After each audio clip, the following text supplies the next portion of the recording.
Pembacaan dari nubuat Hosea. Bertobatlah, hai Israel, kepada Tuhan Allahmu, sebab engkau telah tergelincir karena kesalahanmu. Bawalah sertamu kata-kata penyesalan, dan bertobatlah kepada Tuhan. Katakanlah kepadanya, ampunilah segala kesalahan, sehingga kami mendapat yang baik, maka kami akan mempersembahkan pengakuan kami. Asyur tidak dapat menyelamatkan kami. Kami tidak mau mengendarai kuda, dan kami tidak akan berkata lagi, ya Allah kami, kepada buatan tangan kami, karena engkau menyayangi anak yatim. Aku akan memulihkan mereka dari penyelewengan. Aku akan mengasihi mereka dengan sukarela, sebab murkaku telah surut daripada mereka. Aku akan seperti embun bagi Israel, maka ia akan berbunga seperti bunga bakung, dan akan menjulurkan akar-akarnya seperti pohon mawar. Ranting-rantingnya akan merambak, semaraknya akan seperti pohon zaitun, dan berbau harum seperti yang di Libanon. Mereka akan kembali dan diam dalam naunganku, dan tumbuh seperti gandum. Mereka akan berkembang seperti pohon anggur, yang termasyur seperti anggur Libanon.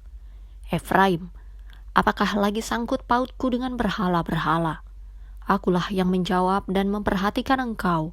Aku ini seperti pohon sanobar yang menghijau. Daripadaku engkau mendapat buah. Siapa yang bijaksana, biarlah ia memahami semuanya ini. Siapa yang paham, biarlah ia mengetahuinya. Sebab jalan-jalan Tuhan adalah lurus, dan orang benar menempuhnya. Tetapi pemberontak tergelincir di situ. Demikianlah sabda Tuhan. Mazmur tanggapan. Akulah Tuhan Allahmu, dengarkanlah suaraku. Aku mendengar bahasa yang tidak kukenal. Aku telah mengangkat beban dari bahunya. Tangannya telah bebas dari keranjang pikulan.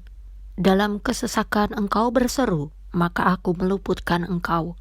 Akulah Tuhan Allahmu, dengarkanlah suaraku. Aku menjawab engkau dalam persembunyian guntur. Aku telah menguji engkau dekat air Meriba. Dengarlah hai umatku, aku hendak memberi peringatan kepadamu. Hai Israel, jika engkau mau mendengarkan aku. Akulah Tuhan Allahmu, dengarkanlah suaraku. Janganlah ada di antaramu Allah lain, dan janganlah engkau menyembah kepada Allah asing. Akulah Tuhan Allahmu, yang menuntun engkau keluar dari tanah Mesir. Akulah Tuhan Allahmu, dengarkanlah suaraku. Sekiranya umatku mendengarkan aku, sekiranya Israel hidup menurut jalan yang kutunjukkan. Tetapi umatku akan kuberi makan gandum yang terbaik, dan dengan madu dari gunung batu aku akan mengenyangkannya. Akulah Tuhan Allahmu, dengarkanlah suaraku. Bacaan Injil menurut Santo Markus. Lalu seorang ahli Taurat yang mendengar Yesus dan orang-orang Saduki bersoal jawab dan tahu bahwa Yesus memberi jawab yang tepat kepada orang-orang itu, datang kepadanya dan bertanya, hukum manakah yang paling utama? Jawab Yesus, hukum yang terutama ialah, dengarlah hai orang Israel, Tuhan Allah kita, Tuhan itu Esa. Kasihilah Tuhan Allahmu dengan segenap hatimu, dan dengan segenap jiwamu, dan dengan segenap akal budimu, dan dengan segenap kekuatanmu.